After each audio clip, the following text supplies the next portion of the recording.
এই কলেজ লাইফটা হচ্ছে একদম যাযাবর লাইফ, মানে খুবই অল্প সময়ের জন্য তোমার জীবনে আসছে, মনেও থাকবে না একটা সময় পরে কলেজে পড়ছিলাম, আদৌ কলেজে পড়ছিলাম এরকম মনে হবে। ঠিক আছে, এই লাইফটা থেকে তোমার রেজাল্ট বাইর করতে হবে। এই লাইফটা তোমার কিন্তু মানে এসএসসির মতন বা একটা ট্রেনিং লাইফ না, ভার্সিটি লাইফেও কিন্তু একটা ট্রেনিং পিরিয়ড, যে তুমি শুধুমাত্র পড়াশোনার জন্য যাও না।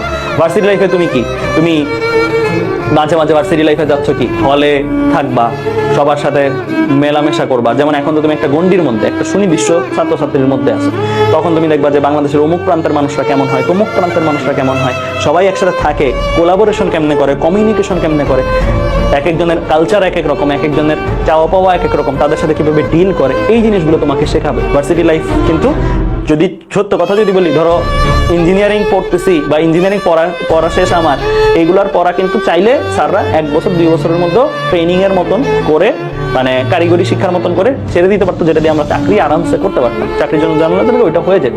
কিন্তু কেন এই সময়টা দেয়? কারণ এটা হচ্ছে তুমি নিজেকে এক্সপ্লোর করো অ্যান্ড চারপাশে কমিউনিকেশন লেভেল বিল্ড করো, লিডারশিপ কোয়ালিটি বিল্ড করো। স্কুল লাইফের ক্ষেত্রে তুমি একদম ছোট্ট থেকে আস্তে আস্তে তোমার বিহেভিয়ার শিখো, মানে কি তোমার আচরণ কেমন হবে না হবে শিখছো লম্বা সময়। কিন্তু কলেজ লাইফ এগুলোর জন্য না, কলেজ লাইফ হচ্ছে ওয়ান এন্ড অনলি তোমার একটা জার্নিতে ঢুকছো, পরে তোমার একটা রেজাল্ট নিয়ে বাইরে হবে। ঠিক আছে, তো কলেজ লাইফ কিন্তু একটু ডিফারেন্ট, ওই সাইড থেকেও ডিফারেন্ট, এই সাইড থেকেও ডিফারেন্ট। এই টাইমে তোমার খুব বেশি মজা আমোদ প্রমোদ করার সময় নেই। ঠিক আছে, তো সবাই 100% আমি বলবো যে তোমরা যারা যারাই আসো 100% তোমরা একটা জিনিস মাথায় রাখবা, যে এই টাইমটার মধ্যে যেমন আমাদের সাইকেল 1-এ কয়জন ভর্তি, 1100 কত 1300 1400 এরকম, সাইকেল 2-তে আমি লিখে দিতে পারবো একদম ইয়ার লং লাস্ট পর্যন্ত। দেখবা হয়তো 1500 এটাও যাবে, 2000 2500 3000 যাবে, এটা একটা সময় এইখানে ভর্তিটা। বাট সাইকেল 1-এ, সাইকেল 2-তে একটা সময় হয়তো কত কিছু হইলেও কম থাকবে সাইকেল 1, যতই চেষ্টা করি না কেন, কারণ এই যে আস্তে আস্তে ঝরে পড়বে, সবাই তো আর লাস্ট পর্যন্ত ফাইট করতে পারবে না। আর লাস্ট সাইকেলে দেখবা পার্টিকুলার কিছু জন থাকবে শেষ পর্যন্ত, কারণ এটা আমি জানি, এটা আমাদের বছরের ফর্মুলা, বছর আমরা জানি যে এরকমই হয়। শুরুতে অনেকে উৎসাহ উদ্দীপনা নিয়ে আসে, পরে কাভার করতে পারে না, ভাইয়াদের পরে একটু কঠিন লাগে, এরকম সে নিজেকে তারপরে কি করে গুটায় নেয় আর একটু, যে না আমি আমার ড্রিমটাকে একটু ছোট করি, পড়াশোনাটাকে একটু ছোট করি।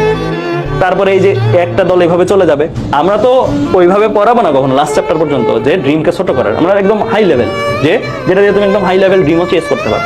তো আমরা জানি এর জন্য কয়েক স্টুডেন্ট ঝরে যাবে, কিন্তু কিছু করার নেই আমাদের, কারণ স্টুডেন্টসরা যদি নিজেরা নিজেদের ভালোটা না বোঝে, আমরা হাজার বলেও আসলে এখানে রাখতে পারবো না। 9-10 ছোটবেলায় তোমাকে বলে বলে বুঝানো হয়তো, বুঝাইতো স্যাররা সবাই। ইন্টারমিডিয়েট লাইফ তুমি বড়, ইন্টারমিডিয়েট লাইফে তোমাকে ছোট হিসেবে ট্রিট করবে না, মানে তোমাকে তখন এরকম হিসেবে ট্রিট করবে না যে তুমি কি ছোট।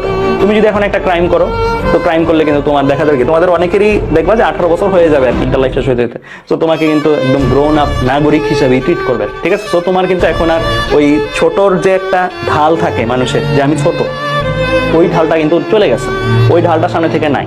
আস্তে আস্তে দেখবা তোমার ফ্যামিলির আচার আচরণও তোমার প্রতি চেঞ্জ হবে। আগে হয়তো যেভাবে তোমাকে ট্রিট করতো, তুমি একটা ভুল করলে যেভাবে তোমাকে হয়তো বুঝাই দিত, আস্তে আস্তে ওই জিনিসটা চলে যাবে, গায়েব হয়ে যাবে।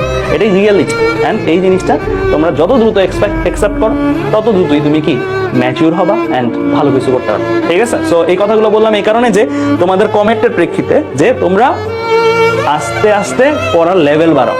পড়ার লেভেল কমাইলে কখনো হবে না। আমরা হয়তো এখন যা পড়াচ্ছি, সামনে আরো লেভেল বাড়াবো, কিন্তু আরো বাড়বে, তখন তুমি যেন দাঁড়ায় থাকতে পারো, সার্ভাইভ করতে পারো, ওই সার্ভাইভের মতন শক্তি অর্জন করে নিও। ঠিক আছে।